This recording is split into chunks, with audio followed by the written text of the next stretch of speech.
Yeah. Hey, how's your day? I don't know if I'm interrupting what you say. I've got to know if I've been MIA. I can make it up to you right now. What you say, you should know.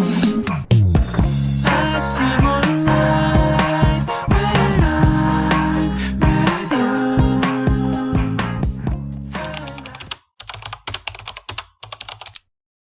Hey guys! So good morning, Saturday morning. So we're going to Hanson Building. I'll be having my comprehensive eye screening for LASIK. My schedule is 7:30 and we woke up just on time. And now we're walking. I'm still sleepy. Didn't put my makeup on because I'm too sleepy for that. Anyway, ito na. One more liko. For a clearer future. Yeah.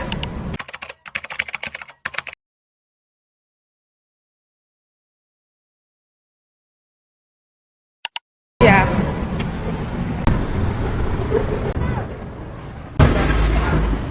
Here it is! Hanston Square. So, before pumasok, magme-makeup daw muna siya.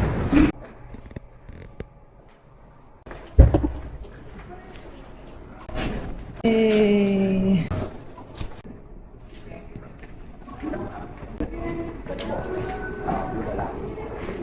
Ito yung view ko last time.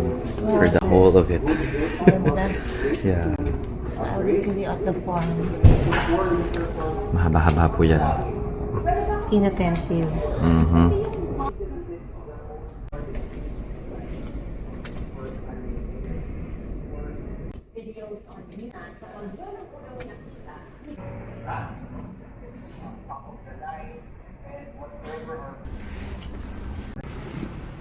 Hi guys! I'm so excited to be eyeglasses free and contact lenses free. For now, doble-doble pa nga. For now, apat yung lenses natin. So technically, we have 6 eyes. Qualified naman daw as I have talked to Dr. De La Cruz. So, na-mention niya yung mga risks and yung mga expected natin. Karoon din tayo ng screening tests. So, it took about siguro more than an hour pero fast lang siya. Nung umakyat kami doon, merong mga ilang tao, no? So, pero fast naman din. Una, may optometrist na mag-check sa inyo. And then, yung usual screening, kung nakapunta na kayo sa mga eye optical shops, ganyan, okay, sa ophthalmologist, may mga slit lamp, something. And then, the visual acuity, pa rin yung ginagamit nila is yung letter C. Siya mas mahirap siya sa letters. Kasi if ever, bilog yun, aalamin mo kung ano yung opening ng gap. So ngayon, dito tayo sa silaw. Yeah. Nakasilaw siya. Pero hindi naman siya sobrang disabling. So if you go here, you should bring sunglasses with you so that you can protect your eyes then. Kasi prevention naman. Safety measures din, oh. Huwag magda-drive. If you're gonna try to drive after nito, wag na po. Oo. Have a driver. Yeah. So for the preparation pala and the requirement, if ever you're wearing contact lenses, you should be not using it 7 days prior.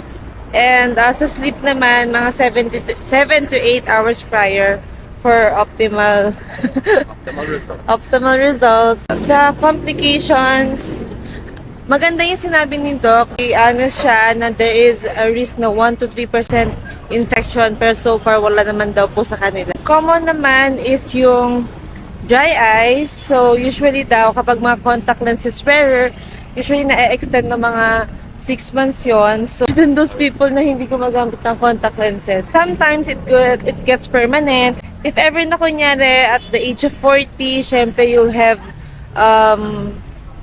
syempre magkakaroon ka na dyan ng blurring of vision, you're gonna be needing reading glasses. So expected yon. So if ever naman na nila correction, meron din sila procedure for that. And ano pa ba? Astigmatism, hindi siya makokorek. Yeah, astigmatism, if you have any glares, yun, very transparent naman sila to say na hindi ngayon makokorek. May chance pa rin talaga na in a lifetime, magkakaroon pa rin ng grado. Pero at least, siguro hindi mo nakakailanganin ng eyeglasses na sobrang taas as in Bulag. Daan muna kami dito.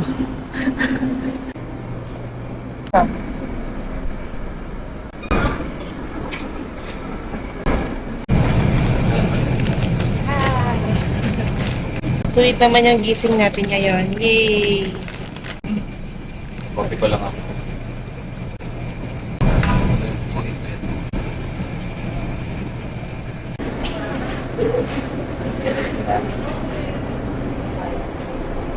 Nga pala, I forgot to mention, the reason why it's important na hindi kayo mag-drive because they're going to drop an day later dun sa ice. It will cause blurring of vision. It will last for like 4 to 6 hours. So, yun, safety first.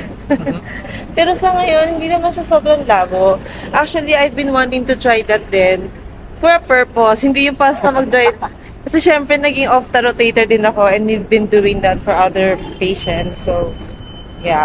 Babalik na tayo doon sa Sena Garden where we are staying right now. Tapos bukas, exam kasi. Pero syempre, mag-aaral tayo in between.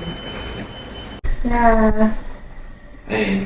May mga promo rates talaga sila every now and then. So, you just check their Facebook account. Actually, nakita ko nga kanina para meron silang staycation deal for those people who will be having their surgeries for 21 to 25. However, we're not available that time. Hi! Grab for today. Yan, so papunta kami Shinagawa ngayon. Di mo na magdagil later on. Hindi makaka-drive. Hindi makaka-try kasi bawal.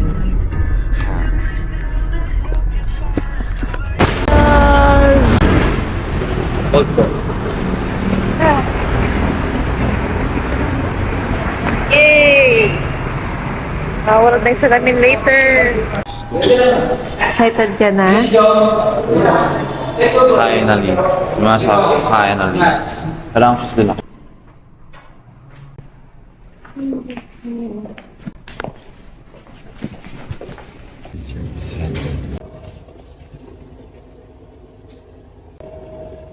So excited to free myself from these eyeglasses.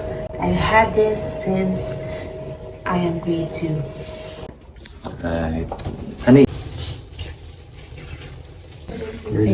Are you excited? Yeah. I am. I... Yay! Alright. Go Bibo! So excited for our future, bright future.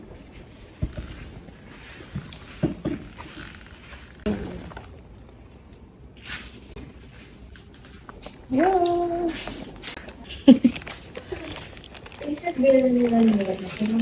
Yeah. Okay. So, good morning po, I'm Althea, one of the nurses po na mag-assist po. So, inform ko lang po kayo sa sir kung paano mangyayari yung surgery natin. So, papapasukin po kayo sa isang room. Assist ko po kayo, yung bed po gagalungin. So, please make sure na po nakahiga na po kayo, maintain your position na po. Okay po, may machine. So, madali lang naman yung procedure, sir and ma'am. Mostly 10 to 15 minutes tapos na po yung malakasan ng doctor. Ganon din po. Here in Shinagawa State, I for once did not regret anything at all since I've been there, done that, on some cases for a good 7 days.